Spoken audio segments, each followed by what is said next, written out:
Hey guys, welcome to your YouTube channel. It's Ankita Choubey और ये है हमारी N type foot over bridge का पार्ट 1। तो डियर, जैसा कि आप लोगों ने डिमांड करा था तो मैं आपके लिए N type foot over bridge की सीरीज़ लेके आई हूँ। तो चलिए हम इसकी डिज़ाइनिंग करते हैं। So a lot to know, a lot to discuss, as always let's begin. तो फुट ओवर ब्रिज की डिज़ाइनिंग के लिए हमने एक क्वेश्चन लिया है जिसमें गिवन डेटा है। Design a foot-over bridge for the following data. Length of foot-over bridge is 18 metre centre to centre. क्या कहना चाह रहा है? जो आपका फुट ओवर ब्रिज है इसका टोटल लेंथ स्टार्टिंग से लेके एंड तक का जो आपका टोटल लेंथ है ये कितना है? 18 मीटर का है। नेक्स्ट वो कह रहा है कि स्पेसिंग बिटवीन क्रॉस गर्डर्स, जो आपका क्रॉस गर्डर्स के बीच का स्पेसिंग है। अब यहाँ पे हम देखते हैं क्रॉस गर्डर्स कौन सा है। तो ये जो आप बीनीथ में देख पा रहे हैं, ये जो आप वर्टिकल जो आप सपोर्ट देख पा रहे हैं, इसको हम कहते हैं, यही कहलाता है हमारा क्रॉस गर्डर। इसी को हम क्या कहते हैं? क्रॉस गर्डर कहते हैं। ठीक है।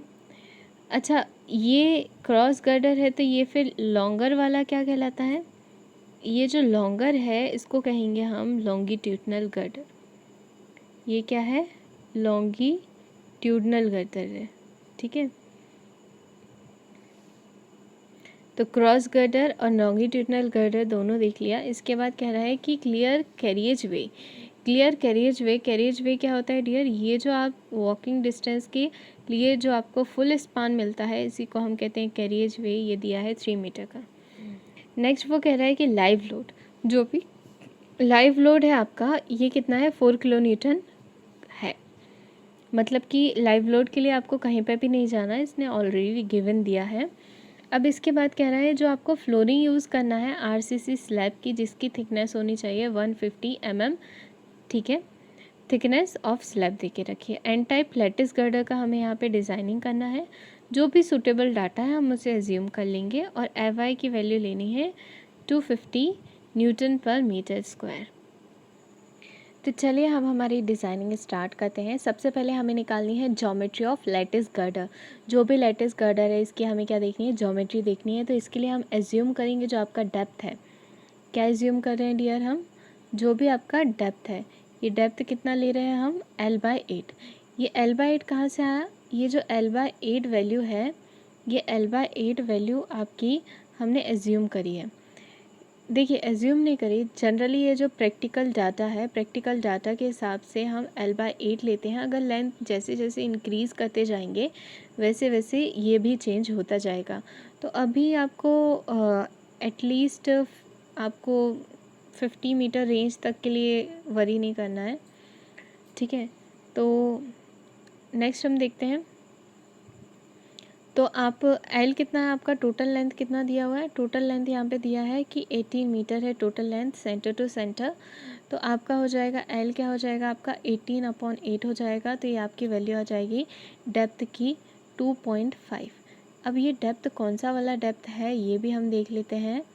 ये आपका N type truss girder bridge है और इसी के ये जो हाइट है यहाँ से यहाँ तक की हाइट, इसी हाइट को ये क्या कह रहा है? Depth of girder. ठीक है। इसी को हम क्या ले रहे हैं? इसी को हम ले रहे हैं 2.25। ठीक है। इसी को हम क्या ले रहे हैं? 2.25 मीटर ले रहे हैं। नेक्स्ट वो कह रहा है कि लेंथ ऑफ वर्टिकल, जो भी आपका वर्टिकल, ये जो आपका वर्टिकल मेंबर है इसकी लेंथ कितनी हो जाएगी? 2.25 हो जाएगी सेंटर टू सेंटर। नेक्स्ट हमें क्या निकालना है? डायगोनल की लेंथ। अच्छा, एक चीज़ और याद करिए कि इसने कहा, क्या कहा था क्वेश्चन में दिया है कि जो आपका क्रॉस गर्डर है, स्पेसिंग बिटवीन क्रॉस गर्डर, ये कितना है? 2.25 है centre to centre. Spacing between cross girder कितना दिया है? 2.5 दिया है centre to centre. That means यहाँ से यहाँ तक का डिस्टेंस कितना दिया है उसने? 2.25 दिया है। और ये हाइट कितना दिया है? ये हाइट भी कितना हो जाएगा? 2.25। यहाँ पॉइंट नहीं लग रहा है, 2.25 हो जाएगा। तो लेंथ ऑफ डायगोनल मेंबर कैसे निकाल लेंगे? पाइथागोरस थ्योरम से निकाल लेंगे। अंडर रूट 2.25 प्लस 2.25 का स्क्वायर, तो ये हो जाएगा 3.18। तो ये हमने क्या निकाल लिया है? डायगोनल लेंथ निकाल लिया है। अच्छा, ये जो जैसा कि क्वेश्चन में दिया था क्रॉस बीम्स क्या होती हैं हमने देख लिया है। क्रॉस बीम्स के बीच का डिस्टेंस 2.25 दिया है। इसके बाद कैरियज वे किसे कहते हैं, ये जो आपको क्लियर स्पान मिल रहा है यहाँ से यहाँ तक का, इसको हम क्या कहते हैं, कैरियज वे कहते हैं। अगर टॉप व्यू देखें तो हमें कैरियज वे दिखेगा। कैरियज वे में हम कुछ एक्स्ट्रा पाथ देते हैं फुटपाथ के लिए, ये कितना होता है 1.5 मीटर एक्स्ट्रा देते हैं दोनों साइड। ये याद रखना है आपको, 3 का हाफ, जो भी इसकी टोटल ब्रेथ है उसकी हाफ कहाँ देंगे, यहाँ यहाँ। अच्छा, यहाँ पे रैकर्स भी होते हैं। रैकर्स क्या होते हैं, अगर आप फ्रंट से देखिए तो फ्रंट से यहाँ ये वाले डायग्राम में देखिए, ये जो आपको रैकर्स दिख रहे हैं, ये इनको हम रैकर्स कहते हैं। ये देखिए, ये आपको देखने को मिल रहे हैं, इन्हीं को हम क्या कह रहे हैं, रैकर्स।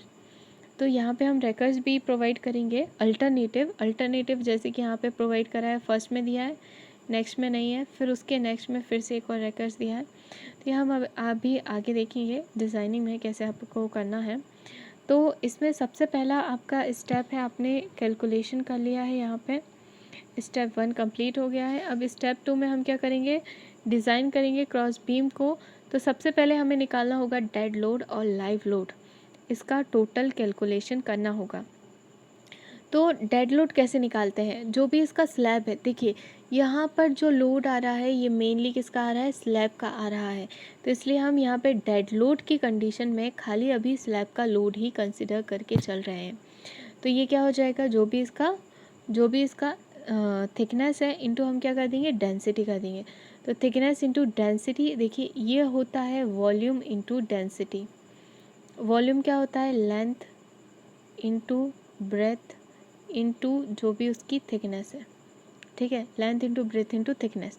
तो यहाँ पे हम मान के चल रहे हैं कि इसकी लेंथ 1 यूनिट है, ब्रेथ भी 1 यूनिट है, और थिकनेस जो भी इसकी थिकनेस है ये कितनी है, 150 है, ठीक है। तो यहाँ से हमने क्या कर दिया, हमने यहाँ से निकाल लिया वॉल्यूम, डेड लोड निकाल लिया। नेक्स्ट हमने क्या करा, फ्लोर फिनिशिंग क्वेश्चन में नहीं दिया हुआ था, इसलिए हम यहाँ पे एज्यूम करेंगे 0.75 किलो न्यूटन पर मीटर स्क्वायर, ये आपको एज्यूम करके चलना पड़ेगा। नेक्स्ट है आपका लाइव लोड क्वेश्चन में गिवन था। यहाँ पे जो क्वेश्चन है हमने लिया था, इस क्वेश्चन में देखिए यहाँ पे लाइव लोड गिवन है कि लाइव लोड आपको 4 किलो न्यूटन का लेना है।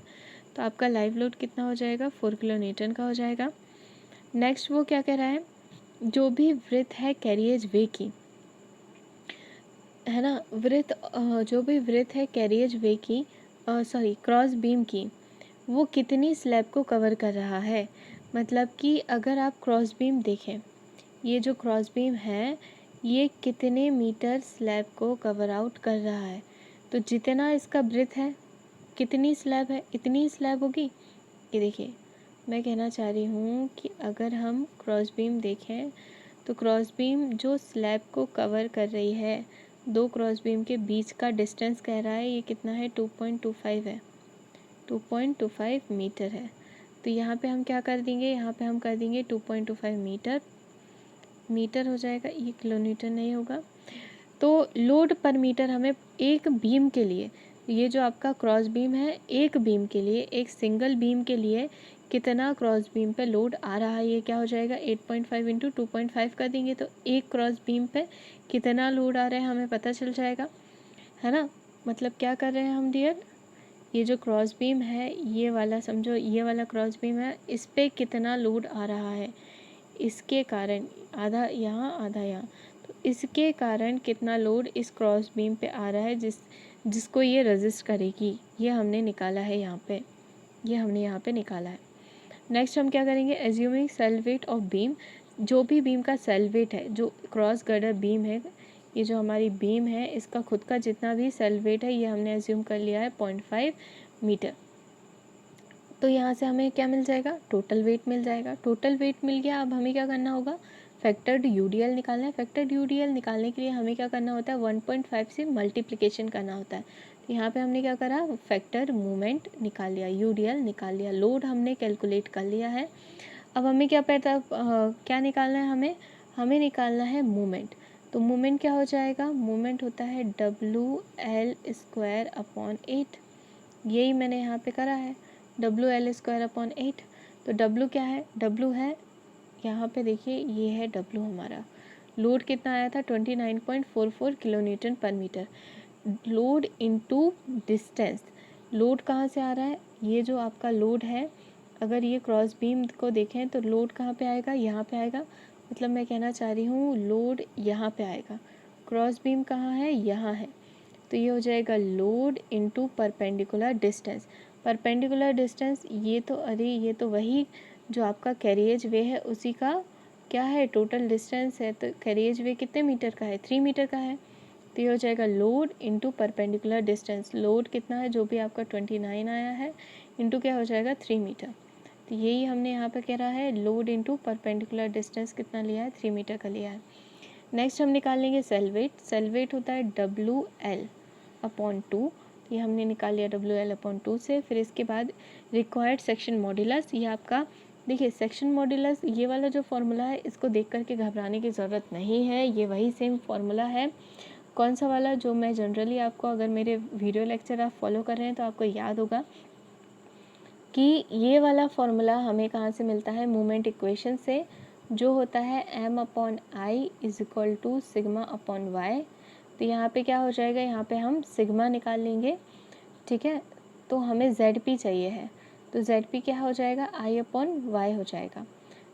और यहाँ सिग्मा को हमने YMO से रिप्रेजेंट करा है। ये जो YMO है यही क्या है, ये सिग्मा की वैल्यू है। तो ये YMO की वैल्यू आपको मिल जाएगी स्टील टेबल में, IS कोड जो आपका 800/2007 है, वहाँ पे आपको ये वैल्यू मिल जाएगी। तो यहाँ से हम क्या निकालेंगे, ZP निकालेंगे। ZP हमारा आया, जो भी रिक्वायर्ड प्लास्टिक सेक्शन मॉड्यूलस है, ये 145.73 आया है सेंटीमीटर क्यूब। तो अगर हमें Z मिल गया है तो हम क्या करेंगे, सेक्शन ले लेंगे। सेक्शन कहाँ से लेना है, ये जो आपके IS कोड में 139 पेज नंबर पे देखिए, आपको ZP का वैल्यू, ये प्लास्टिक मॉड्यूलस का वैल्यू मिल जाएगा। तो हमारा प्लास्टिक मॉड्यूलस कितना है, हमारा है 145.73, मतलब कि 145 से ज़्यादा चाहिए है। और यहाँ पे याद रखिए कि हम जनरली जो सेक्शन का यूज़ कर रहे हैं, तो हमें कौन सा सेक्शन यूज़ करना है, सूटेबल जो सेक्शन होता है डियर, वो होता है L सेक्शन। या तो आप M का यूज़ करो या तो L का यूज़ करो। और कैरिएज वे जब भी बनाओगे तो आपको जो सबसे सूटेबल जो आपका रहेगा सेक्शन, वो होता है L सेक्शन। तो हमें L सेक्शन में देखना है। अगर मैं L सेक्शन में IS/LB 200 देखूँ, तो ये देखिए ये है IS/LB 200। तो IS/LB 200 का मुझे क्या देखना है, Z देखना है। मुझे IS/LB का क्या देखना है, Z देखना है। तो IS/LB 200 का Z मुझे 184.34 दिख रहा है। तो मतलब कि हमारा सेक्शन हम ले सकते हैं, क्योंकि ये 45 से ज़्यादा है। तो यहाँ पे जो भी आपको DB, जो भी आपकी डेप्थ है, ब्रेथ है, यही सारा क्राइटेरिया मैंने 200 के लिए जो भी यहाँ पे दिया हुआ था, ये सब मैंने कहाँ पे कॉपी आउट कर लिया है, यहाँ पे कॉपी कर लिया है। नेक्स्ट इसके बाद हम निकालेंगे सेक्शन को। अब हमें क्लासीफाई करना है, सेक्शन को क्या करना है, क्लासीफाई करना है। तो IS कोड के पेज नंबर 18 पे अगर आप जाओगे, तो IS कोड के पेज नंबर 18 पे ये आपको एक टेबल मिलेगा, और इसमें दिया है आपको अलग अलग क्राइटेरिया कि आपको सेक्शन को कैसे आप प्लास्टिक कहेंगे, वो कब क्लास 1 प्लास्टिक होगा, ये सारी चीज़ें इसमें दिया है, ठीक है। तो आपको सबसे पहले निकालना पड़ेगा B/TF का रेशियो। किसका रेशियो निकालना है, B/TF का रेशियो निकालना है। ये देखिए नेक्स्ट अब आपको क्या निकालना है, नेक्स्ट आपको निकालना है D/TW का रेशियो, और इसके बाद हम एप्सिलॉन का निकालेंगे। तो ये सारी चीज़ें हम अभी आगे करेंगे। तो BF क्या है, BF यहाँ पे हमने B भी दिया है कि B किसे कह रहे हैं, जो भी आपकी लेंथ है, जो भी आपकी टोटल ब्रेथ है I सेक्शन की, इसकी हाफ लेना है आपको ब्रेथ, ठीक है। तो यहाँ पे हमने क्या करा है, यहाँ पे सबसे पहला क्राइटेरिया हो जाएगा एप्सिलॉन। एप्सिलॉन क्या होता है, 250/Fy। Fy की वैल्यू कितनी है, 250 है, तो एप्सिलॉन आ गया 1। तो ये आ गया हमारा 1। इसके बाद हमने क्या निकाला, फ्लैंज, BF/TF करके। तो BF/TF करोगे तो आपको वैल्यू कितनी आ रही है, 6.8 आ रही है। ये वैल्यू किससे कम है, 9.4 से कम है ना। नेक्स्ट आप निकालोगे D/TW।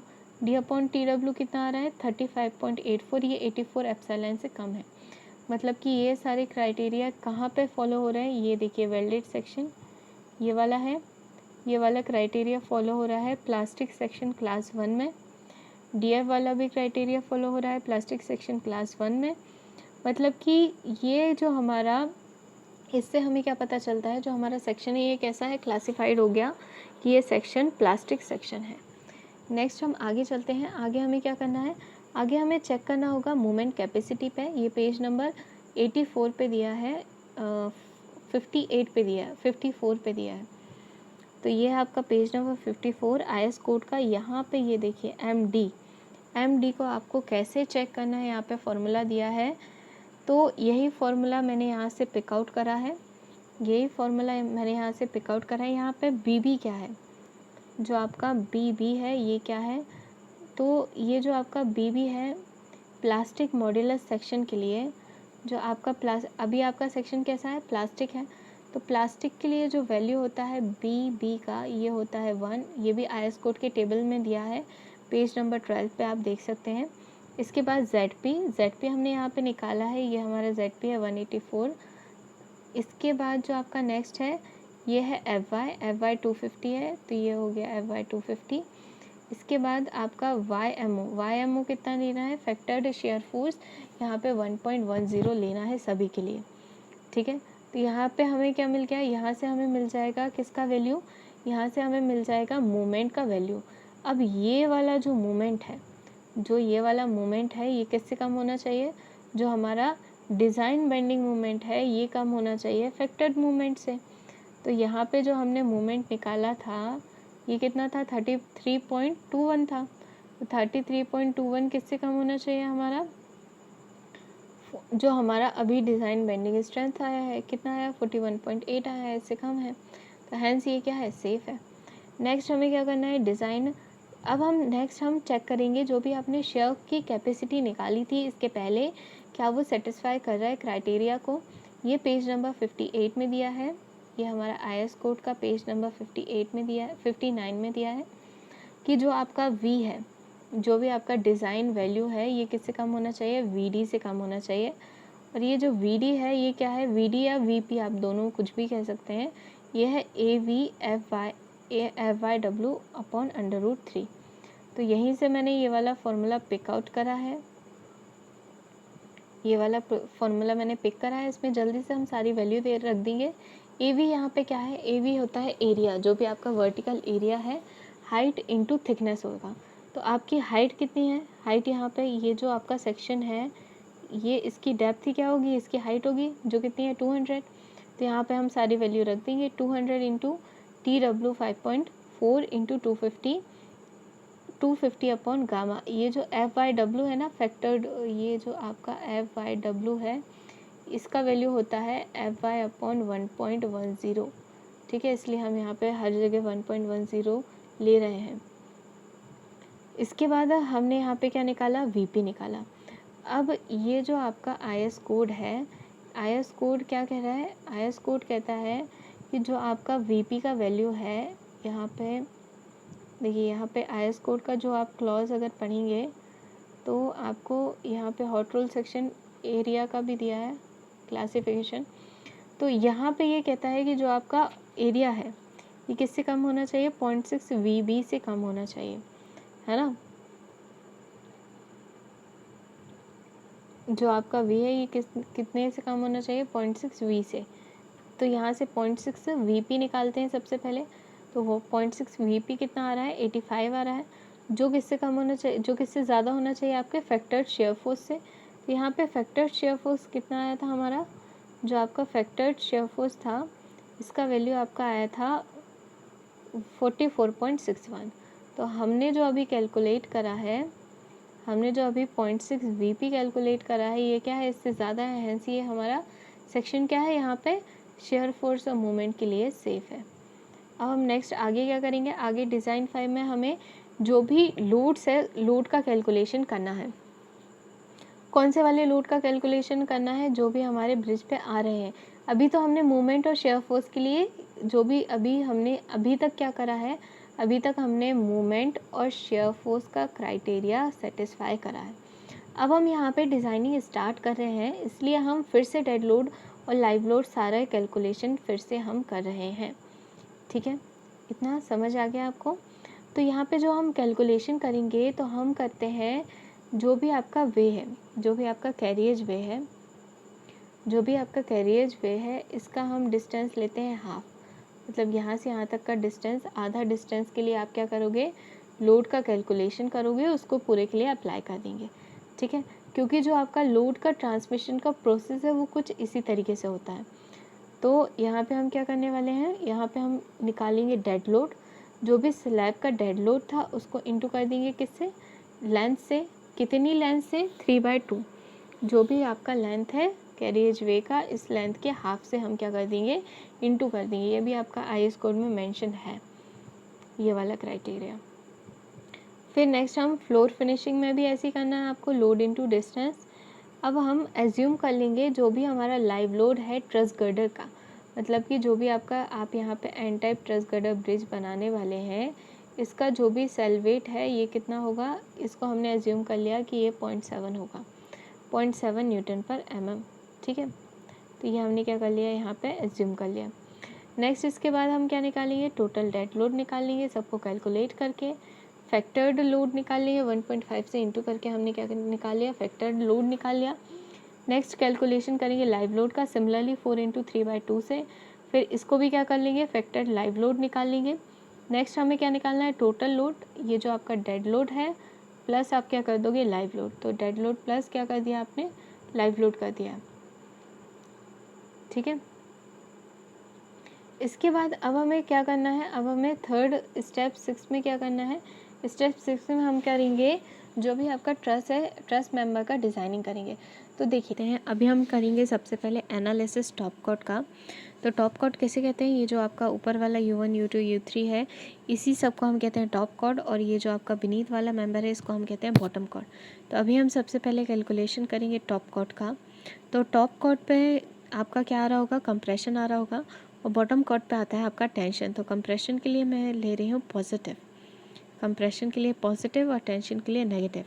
देखिए कंप्रेशन कैसे आ रहा होगा, जैसे कि आपका बीम है, ये ट्रस गर्डर ब्रिज एक बीम की तरह है। बीम पे आप जैसे ही लोड लगाएंगे तो लोड लगाने के कारण इसका कुछ मेंबर का डिफॉर्मेशन होगा। डिफॉर्मेशन किस तरीके से होगा, डिफॉर्मेशन इस तरीके से होगा कि आपका जो अपर मेंबर है ये काय में जाएगा, कंप्रेशन में, और बॉटम वाला मेंबर काय में जाएगा, टेंशन में। तो यहाँ पे मैं कंप्रेशन में पॉजिटिव ले रहे हैं, टेंशन में नेगेटिव ले रहे हैं। ठीक है, तो इसकी हाइट कैलकुलेट कैसे करेंगे, हाइट कैलकुलेट करने का फॉर्मूला होता है, ये होता है height of ILD is equal to Z into L minus Z upon LH। यहाँ पे L और Z क्या है, देखिए Z है जो भी मेंबर है लेफ्ट हैंड साइड वाले मेंबर की लेंथ को हम Z कहेंगे, H है हाइट ऑफ द ब्रिज, और यहाँ पे L क्या है, total length of the bridge. तो मैं यहाँ पे ये वाला फॉर्मूला, ये जो आपका वैल्यू इसकी निकालने का फॉर्मूला मैं यहाँ पे लिख देती हूँ। उसके बाद हम देखेंगे कि इसको कैसे करना है, L minus Z upon HL। यहाँ पे Z क्या हो जाता है, जैसे कि अगर यहाँ पे हमें निकालना है U1 U2 के लिए, ये वाला मेंबर है U1 U2, सॉरी ये वाला मेंबर नहीं है, ये वाला मेंबर है, ये वाला मेंबर है U1 U2। तो U1 U2 के लिए हमें क्या करना है, वैल्यू फाइंड आउट करना है। तो हमें क्या देखना होगा, लेंथ ऑफ LHS साइड, ये जो LHS मेंबर है यहाँ से लेके यहाँ तक का, इसका लेंथ, इसी को हम क्या कह रहे हैं, Z। इसी को हम क्या कह रहे हैं, Z कैसे कह रहे हैं dear, length of LHS member, मतलब कि ये वाला मेंबर का जो भी लेंथ है इसको हम Z कहेंगे। तो ये Z कितना है, 2.25 है। तो यहाँ पे मैंने वैल्यू रखा है 2.25। टोटल लेंथ इसका यहाँ से लेके यहाँ तक का है 18 मीटर। तो ये हो जाएगा 2.25 इंटू 18 माइनस 2.25। ठीक है, तो ये हो जाएगा 18 माइनस 2.25 अपॉन 18 इंटू 2.25। हाइट भी कितनी है, 2.25 है इसकी। तो यहाँ से ये हम क्या निकाल लेंगे, यहाँ से ये वाला वैल्यू हम निकाल लेंगे। सिमिलरली जब हमें निकालना होगा किसके लिए, एक मेंबर के लिए, और देख लेते हैं कि जैसे कि हमें कैलकुलेट करना है U2 U3 के लिए। U2 U3 के लिए Z क्या हो जाएगा, जो भी लेफ्ट हैंड मेंबर का लेंथ होगा ये, तो ये 2.25, ये एक बार 2.25, दूसरी बार 2.25, दोनों को ऐड करोगे तो कितना हो जाएगा, 4.25। तो यहाँ से हम क्या निकाल लेंगे, ये यहाँ से टॉप कॉर्ड का मेंबर का वैल्यू निकाल लेंगे। अच्छा, अगर हम वैल्यू फाइंड आउट करना चाहें, अगर हम यहाँ पे वैल्यू फाइंड आउट करना चाहें किस मेंबर के लिए? U0 U1 के लिए। तो ये देखिए U0 U1 कहाँ है? यहाँ पे है। इसके आगे क्या होता है? इसके आगे का मेंबर को ही हम क्या कहते हैं? Z, है ना। तो यहाँ पे अगर हम Z देखें तो Z इज इक्वल टू क्या हो गया? 0 हो गया। Z इज इक्वल टू 0 हो गया मतलब कि U0 U1 पे जो भी लोड आ रहा है वो भी क्या हो जाएगा? 0। यहाँ पे क्या उसकी हाइट बचेगी? ये वाली Z की वैल्यू ही 0 हो गई, तो यहाँ पे कुछ भी वैल्यू नहीं आएगी। तो U1 U2 के लिए जो भी आपका लोड का वैल्यू हो जाएगा ये क्या हो जाएगा? 0 हो जाएगा। अब नेक्स्ट हमें निकालना है फोर्सेस। तो फोर्सेस निकालने के लिए क्या करेंगे? जो भी आपका एरिया है इंटू टोटल UDL। तो टोटल UDL आपने कितना निकाला था? यहाँ पे देखिए, यहाँ पे हमने टोटल UDL निकाला था। टोटल UDL कितना आया था? 20.19 आया था, है ना। तो इसी को हमें क्या करना है? यहाँ पे पुट आउट करना है। तो ये हो जाएगा 20.19। अब ये क्या हो जाएगा? आपका ट्राइंगल का एरिया कैसे लेना है ये और देख लेते हैं। ये आपका बेस है। बेस कितना है? बेस सबके लिए सेम होगा। बेस होगा 18 मीटर का। Base into height. हाइट जैसे फर्स्ट के लिए है 18.5, तो ये देखिए 0.875। तो ये देखिए half into base into height कर दिया, इंटू जो भी उसका लोड होगा उसका इंटू कर देंगे। तो यहाँ से हमने क्या कर लिया? सारे लोड का कैलकुलेशन हमने यहाँ से कंप्लीट कर लिया है। नेक्स्ट हम क्या करेंगे? Forces in bottom chord member. अब हमें फोर्स निकालना है बॉटम कॉर्ड मेंबर पे। तो बॉटम कॉर्ड मेंबर पे मैंने बताया था कि टॉप में क्या आ रहा था? कंप्रेशन, और बॉटम पे क्या आ रहा था? टेंशन। तो हमें क्या निकालना होगा? यहाँ पे टेंशन फोर्स निकालना होगा। तो देखिए कंप्रेशन के लिए अगर पॉजिटिव ले रहे हो, कंप्रेशन के लिए अगर पॉजिटिव ले रहे हो तो टेंशन के लिए क्या हो जाएगा? नेगेटिव। यहाँ पे इक्विलिब्रियम ये फॉलो कर रहा है, मतलब कि जितना आपका फोर्स U0 U1 पे आएगा उतना ही आपका फोर्स L0 L1 पे आएगा। बस उसका नेचर चेंज हो जाएगा। अगर ये कंप्रेशन में है तो ये क्या हो जाएगा? टेंशन में हो जाएगा। मतलब कि आपको कुछ नहीं करना है, खाली आपको क्या करना है? नेगेटिव का साइन लगाना है। बाकी सारे फोर्सेस तो आप पहले ही कैलकुलेट कर चुके हैं। आप चाहें तो इसे एक बार और कैलकुलेशन कर सकते हैं, ट्राई कर सकते हैं, क्योंकि यहाँ पे भी जो भी हाइट निकालने का फॉर्मूला होता है, जो आपने यहाँ पे हाइट निकाली है, यही सेम हाइट का फॉर्मूला हम कहाँ यूज़ करते हैं? यहाँ पे यूज़ करते हैं। तो Z और L H इसमें से किसी की भी वैल्यू चेंज नहीं होने वाली है, इसलिए यहाँ पे ये सारी वैल्यू क्या हो जाएंगी? सेम हो जाएंगी, खाली साइन कन्वेंशन चेंज हो जाएगी। यहाँ पे साइन क्या लग जाएगा? नेगेटिव का। तो यहाँ पे मैं लिख रही हूँ कि फॉर मेंबर L0 L1, ये जो L0 L1 मेंबर है इसके लिए अगर आप Z की वैल्यू देखो तो क्या है? 0 है।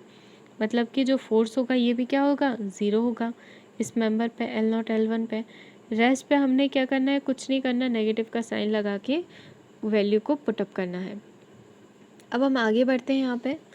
तो आगे अब हम यहाँ पे कर रहे हैं फॉर द वर्टिकल मेंबर। अब हमें क्या करना है? वर्टिकल मेंबर की डिज़ाइनिंग करना है। ये सारे मेंबर हमारे कैसे? वर्टिकल में।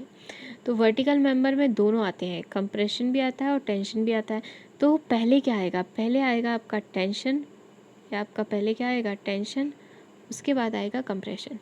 तो टेंशन और कंप्रेशन निकालने का फॉर्मूला यहाँ पे थोड़ा अलग होता है। यहाँ पे आपको जो आप कंप्रेशन निकालते हो, ये जो आप कंप्रेशन निकालते हो ये कैसे निकालते हो? M/N से, Y = M/N से।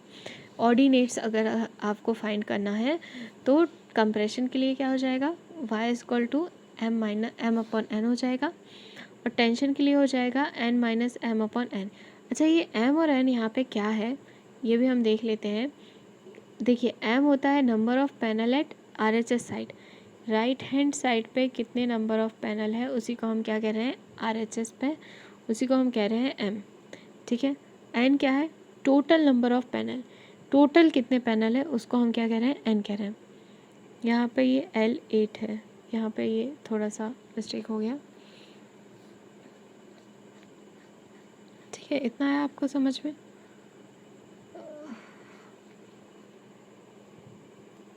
तो चलिए हम यहाँ पे कैलकुलेशन हमारा स्टार्ट करते हैं।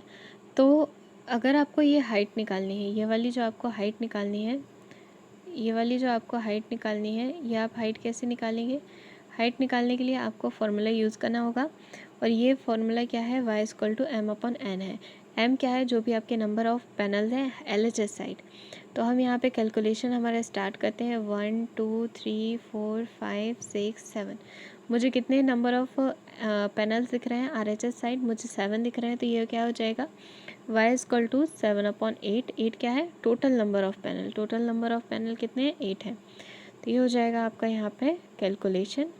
अब इसके बाद आपको नीचे वाली देखिए, यहाँ पे तो एक ही वैल्यू आएगी, यहाँ पे खाली कंप्रेशन आएगा, टेंशन नहीं आएगा। क्यों नहीं आएगा?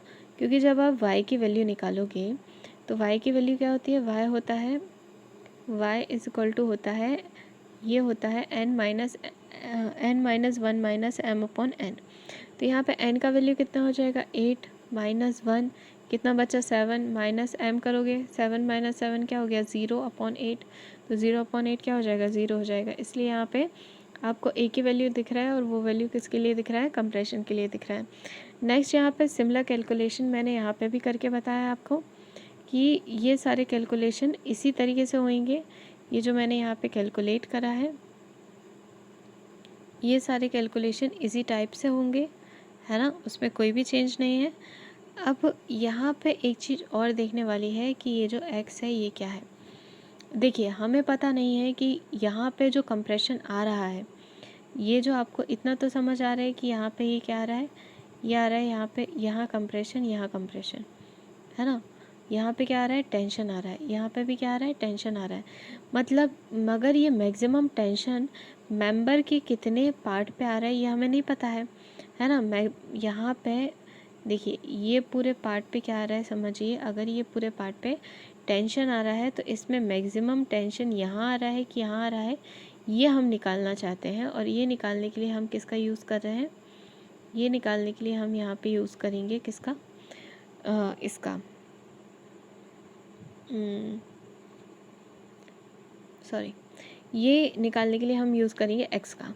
तो x कैसे निकाल सकते हैं, x निकालने के लिए यहाँ पे मैंने डिटेल में दिया है कि अगर आपको वैल्यू फाइंड आउट करनी है u1 L1 के लिए x की, तो यहाँ पे हमें यूज़ करना होगा सिमिलर ट्रायंगल। सिमिलर ट्रायंगल मतलब सिमिलर ट्रायंगल कैसे यूज़ करोगे, ये वाला एक छोटा ट्रायंगल, इसी की तरह ये वाला एक बड़ा ट्रायंगल, ये दो ट्रायंगल लेंगे। तो यहाँ पे देखिए यहाँ पे है y, तो ये हो जाएगा y/x, ये है y डैश, ये हो जाएगा y/x और ये हो जाएगा y डैश अपॉन। तो आपको क्या करना है, यहाँ पे सिमिलर ट्रायंगल लेना है। तो सिमिलर ट्रायंगल लेने के लिए आप कौन कौन से ट्रायंगल लोगे, एक ये वाला छोटा ट्रायंगल और एक ये वाला बड़ा ट्रायंगल। तो ये हो जाएगा y/25 माइनस एक्स, ये हो गया y/25 माइनस एक्स, यहाँ पे हो जाएगा y डैश अपॉन एक्स, ये हो गया y डैश अपॉन एक्स। तो यहाँ पे आपको किसकी वैल्यू मिल जाएगी, इसकी हेल्प से आपको x की वैल्यू मिल जाएगी। तो ये x की वैल्यू आप यहाँ पे पुट आउट कर दोगे, क्योंकि आपको यहाँ पे ट्राइंगल का जब आप एरिया निकालोगे तो उसमें इसका यूज़ होगा। और उसी तरीके से हम यहाँ पे 25 माइनस एक्स के वैल्यू भी यहाँ पे कैलकुलेट कर लेंगे। तो इसी तरीके से बाकी कैलकुलेशन भी हमको करना है। तो ये सारे कैलकुलेशन हम यहाँ पे कंप्लीट कर लेंगे। नेक्स्ट हम देखते हैं कि नेक्स्ट अब हमें क्या करना है। देखिए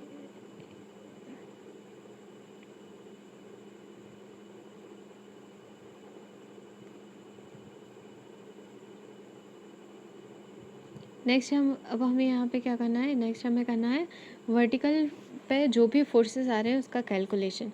तो वर्टिकल मेंबर पे जो भी फोर्सेस आ रहे हैं उसका कैलकुलेशन कैसे करेंगे, कंप्रेशन का अलग करना है, कंप्रेशन का अलग करना है और टेंशन का अलग करना है।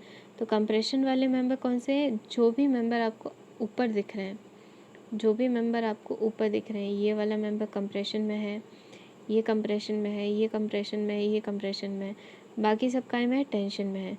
तो फर्स्ट वाला अगर हम डायग्राम देखें तो फर्स्ट वाले डायग्राम में हमें खाली कंप्रेशन मेंबर दिख रहा है, टेंशन मेंबर नहीं दिख रहा है।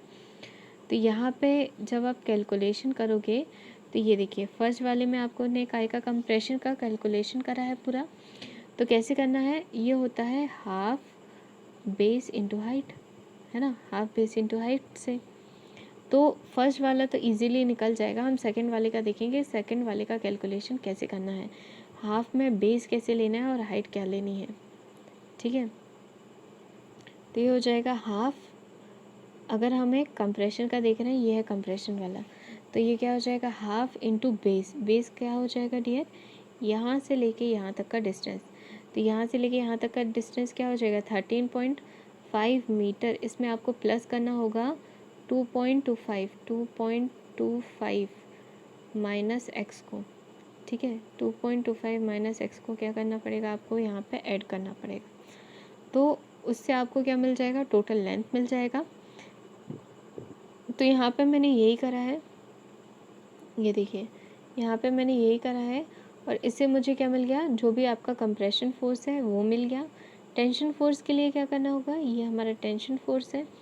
टेंशन फोर्स में हम 2.25 को प्लस कर देंगे एक्स से, तो ये हमें टोटल लेंथ मिल जाएगा, है ना। तो यहाँ पे भी वही फॉर्मूला यूज़ करना है, हाफ बेस इंटू हाइट का।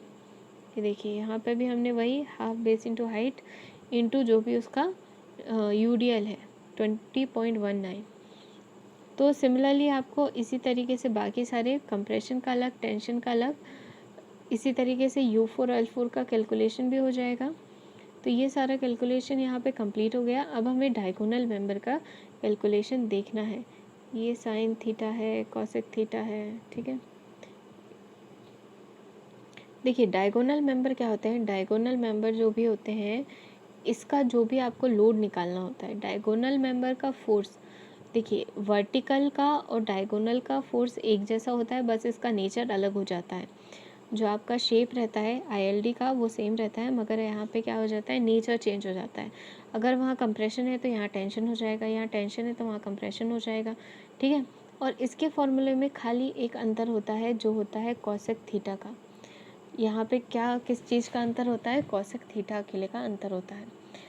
तो मतलब कि मैं ये कहना चाह रही हूँ कि जो यहाँ पे फॉर्मूला हम यूज़ कर रहे थे, ये वाला जो फॉर्मूला यूज़ कर रहे थे, बस इसमें मल्टीप्लिकेशन करना है आपको, किसका, कॉसेक थीटा का। ये कॉसेक थीटा का मल्टीप्लिकेशन करना है और आपको मिल जाएगा डायगोनल मेंबर के लिए वैल्यू, ठीक है। तो ये आपको डायगोनल मेंबर के लिए वैल्यू मिल जाएगी। यहाँ पे थीटा की जो वैल्यू रहती है, ये थीटा की वैल्यू जनरली 45 डिग्री रहती है। तो यहाँ पे अगर 45 डिग्री है तो कॉसेक थीटा क्या होता है, 1/sin थीटा होता है। तो 1/sin थीटा की वैल्यू 1/sin 45 क्या हो जाएगा, 1.14 हो जाएगा। मतलब कि खाली आपको क्या करना है, जो भी आपका डायगोनल मेंबर के लिए अगर आपको फोर्स निकालना है तो आपको क्या, अगर आपको फोर्स निकालना होगा तो आपको खाली क्या करना होगा, आपको खाली करना होगा जो भी आपका वर्टिकल मेंबर है, इसमें आपको मल्टीप्लिकेशन करना होगा किसका, आपको ये वाला जो थीटा आपने निकाला है, कौन सा वाला थीटा, ये जो आपने 1/cosec थीटा निकाला है उसका मल्टीप्लिकेशन करना पड़ेगा विथ नेगेटिव साइन। तो आपको क्या मिल जाएगा, डायगोनल मेंबर का वैल्यू मिल जाएगा। एक बार और बता देती हूँ मैं क्या कहना चाहती हूँ।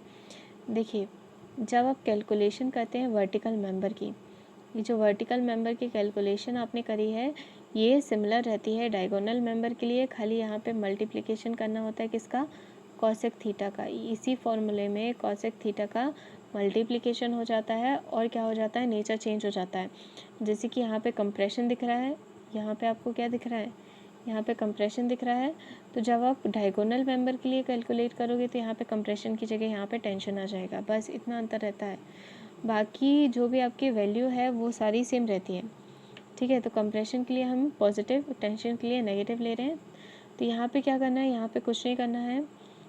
देखिए ये वाला जो आपका मेंबर है, ये N type truss girder member का मैंने क्या ले लिया है, फ़ोटो ले लिया है, ठीक है। एक छोटा सा सेक्शन ले लिया है। तो यहाँ पे इसकी हाइट कितनी थी, 2.25 है। इसकी हाइट कितनी है, 2.25 है। और इसकी लेंथ भी कितनी है, 2.25 है, ठीक है। यहाँ से आप क्या निकाल सकते हो, थीटा निकाल सकते हो, साइन v/v करके, तो भी आपका थीटा कितना आ जाएगा, 45 आ जाएगा। और generally N type truss girder bridge में जो थीटा रहता है वो हमेशा थीटा की वैल्यू कितनी होती है, हमेशा ही इसकी वैल्यू 45 डिग्री होती है। तो आपको कुछ नहीं करना है, आपको जो भी वर्टिकल मेंबर है इसमें मल्टीप्लिकेशन करना है किसका, -1.14 का। तो ये आप इसका मल्टीप्लिकेशन करोगे तो आपको कंप्रेशन और टेंशन मेंबर दोनों मिल जाएंगे। ये वाले कंप्रेशन में जब आप 1.14 का इंटू करोगे तो आपको क्या मिल जाएगा, आपका टेंशन मेंबर मिल जाएगा। इस तरीके से कैलकुलेशन होगा यहाँ पे। यही मैंने नोट में लिखा है, यही चीज़ मैंने नोट में लिखी है कि इसमें जो भी आपका फिगर रहता है ये तो सेम रहता है, आईएलडी तो सेम रहेगा, आईएलडी का डायग्राम तो सेम रहेगा, मगर यहाँ पे नेचर चेंज हो जाएगा। मतलब कि जो पॉजिटिव था वो क्या हो जाएगा, नेगेटिव हो जाएगा, है ना। और क्या हो जाएगा, कॉसेक थीटा का इंटू कॉसेक थीटा का मल्टीप्लिकेशन। अच्छा, यहाँ पे मैंने क्या करा, यहाँ पे जो भी आपके मैक्सिमम फोर्सेस आ रहे थे डायगोनल मेंबर पे, वो कंप्रेशन और टेंशन दोनों के लिए मैंने सेपरेटली लिख लिया है। तो टॉप कॉर्ड पे आप देख सकते हैं कि टॉप कॉर्ड पे क्या आ रहा है, कंप्रेशन, बॉटम कॉर्ड पे टेंशन, वर्टिकल मेंबर पे कंप्रेशन टेंशन दोनों, डायगोनल पे भी कंप्रेशन टेंशन दोनों आ रहे हैं। तो यहीं पे हम इस वीडियो को एंड करते हैं। नेक्स्ट में मैं इसकी डिज़ाइनिंग बताऊंगी, टॉप कॉर्ड बॉटम कॉर्ड सबकी डिज़ाइनिंग हम नेक्स्ट वीडियो में करेंगे।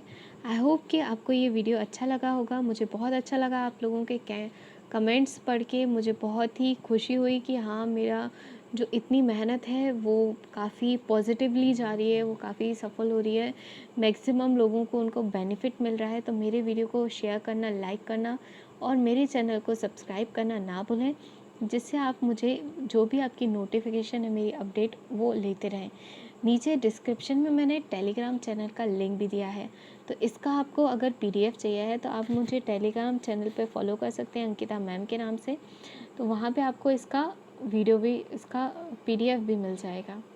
तो thanks for listening, as always, God bless you all.